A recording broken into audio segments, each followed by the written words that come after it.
All right, so Khamzat Chimaev is the middleweight champion of the world. He is undefeated. He's 15-0, 6 knockouts, 6 submissions, but he isn't defending the middleweight strap anytime soon. Because he's injured, because he needs surgery on his foot. My foot was a balloon. We don't know the exact details, but he is not coming back until some point, probably around June 2026. He cannot come back until after Ramadan because he needs a small surgery on his foot. However, the man's making headlines. He's out there, he's out wrestling Jon Jones, he's getting into altercations with Ian Garry, and he's never shied away from a confrontation in his life.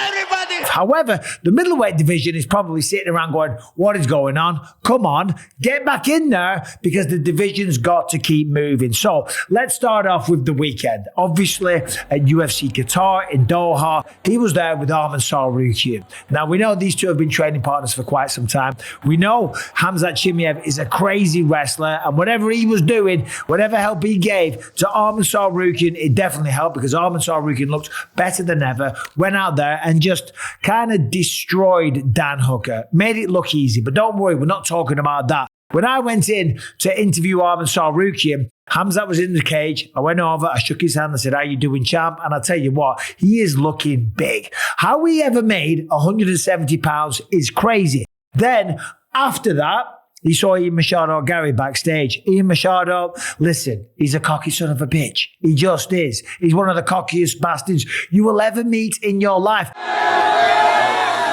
You can't stop me. He couldn't take me down.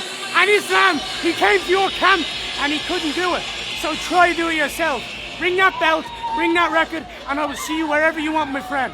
All the best. But he's a professional fighter, and I like it when fighters are cocky. Khamzat's cocky. We're all cocky. Some of us are a bit like GSP, if you will, and nice and gentlemanly, kind of like a Kenny Florian. I'm not impressed by your performance. But most of us, we are cocky to our core because we're going to step foot in a cage and we're going to fight another human being, and we're going to let them know what we think about it. Now, Ian Garry saw Khamzat and something was happened. There was some back and forth, and Ian's like, he's not going to fight me. He's not going to fight me. Kind of tapped him on the shoulder. Oh, he's not going to fight me. He's good. He's a champion. Don't worry.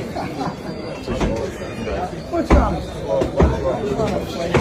Whoa. Of course, Khamzat took that as a test of his manlyhood, as if to say, what? You think just because you're here in the UFC arena, you think you're safe? You think you can talk shit? You think you can get a cheap shot verbally in front of a crowd and show off against me? Well, Khamzat was having none of that. Gave him a good little push, right? Now, of course, Ian Garry, he is welterweight, and Khamzat used to be welterweight as well. So it's not like these two fighting would be a stretch of the imagination. It wouldn't, right?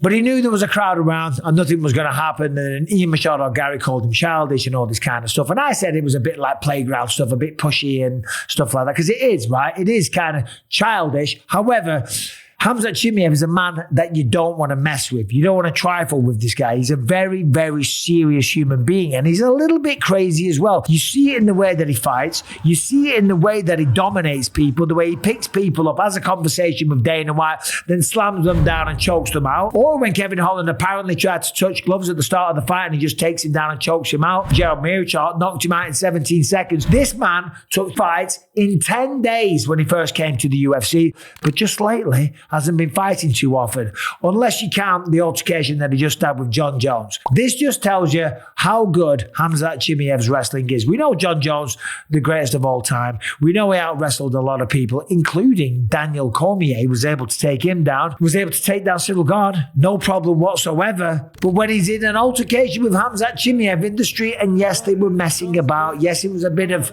a little bit of playful energy because Jon Jones turns around and run away. But when they were pummeling underhooks and all the rest of it, Khamzat gets a hold of him, picks him up, and kind of almost takes him down.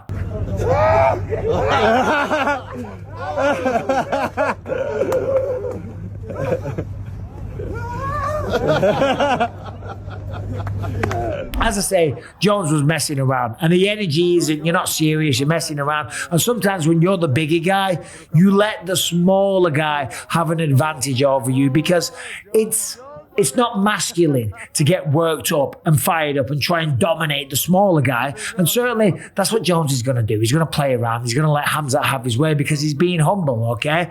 Right? And then Jones turns around and runs off like this as if he's scared of him. He wasn't scared of him, but I think it did show that Khamzat Chimaev, as we already know, to be honest, is an incredible force of nature when it comes to the wrestling.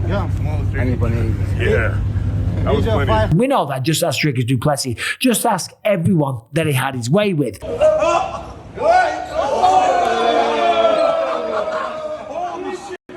What the f was that? Now, where I'm going with this is that, of course, people want him to fight. People want to see him. He is one of the biggest stars in the UFC right now. That's a fact. When he fought Dricus du Plessis, there was a significant bump in pay-per-view sales. Khamzat Chimaev, he just has your attention. He is that real-life Bond villain. He is a force of nature. He's a finisher. He's undefeated. There's something very, very interesting and compelling about him. And unless your name is Dricus du Plessis and he's got 24 minutes of control time, dominating you from start to finish and spending 23 of that 24 minutes in a crucifix, most of the time he's finishing you, okay? He's not a boring fighter. Islam's not a boring fighter. Islam's finished some of the greatest fighters on the planet. He's had Fight of the Nights. He's finished Dustin Poirier. He submitted Renato Moicano in 1 round, but heaven forbid he goes to a decision. All of a sudden, he's boring as well. However, the division, the middleweight division, might say that is boring because he isn't fighting. And I'm sure that Nasruddin Imavov has got something to say, because he just beat Caio Borralho in Paris, looked phenomenal. Wrestling was great, but the boxing was crisp. It was crisp. It was pristine. It was technical. It was clinical. It was the whole package, right? And he's the #1 contender now, and he wants to fight Khamzat Chimaev, but Khamzat Chimaev needs surgery on his foot, but he can still wrestle in the streets against the greatest of all time. He can still get into an altercation with Ian Garry. Now, granted, the Ian Garry stuff, he probably knew it wasn't going to progress to a fight. And he would say, hey, dickhead, don't think you're safe in front of me. Probably didn't want it to escalate to a fight. But also, when the adrenaline takes over, when that demon inside you, when that little devil on the shoulder is there, and someone's testing your manhood and kind of talking to your face, doesn't matter if you need surgery or not. At that moment in time, fighters like that, and when you're young like that and you're in the prime of your life, I mean, Khamzat Chimaev is only, let me just scroll up here, he's still only 31 years old. When I was 31, I was still a bit of a maniac, okay?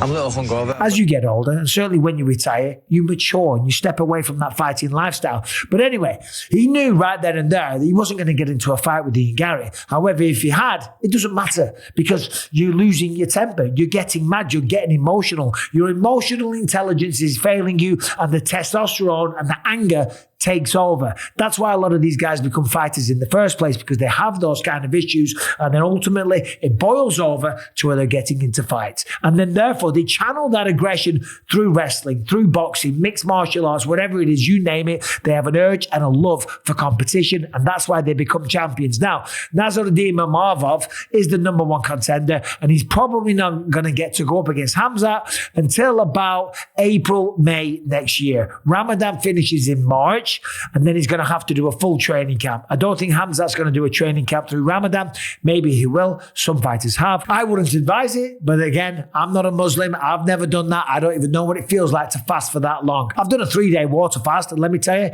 it wasn't that bad, but I haven't done it again since. I keep saying I'm going to do it all the time, but I still haven't done it. I guess the point of this video basically is that Khamzat Chimaev, I can't wait for this guy to come back because he is the real deal. He's a real guy. He's the type of guy that you don't want to mess with, the type of guy that you don't want to wrestle with, even if your name is Jon Jones and Nasruddin Imavov.